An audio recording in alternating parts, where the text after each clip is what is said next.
Wir stehen hier, schauen uns an der Kasse wieder lang. Jeder Einkauf frisst ein Stück von unserem Lohn.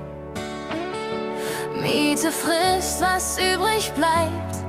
Und am Ende dieser Zeit fühlt sich Zukunft an wie nur geliehener Ton. Es hört sich an wie eine Lüge, was sie da oben schwören im Schein.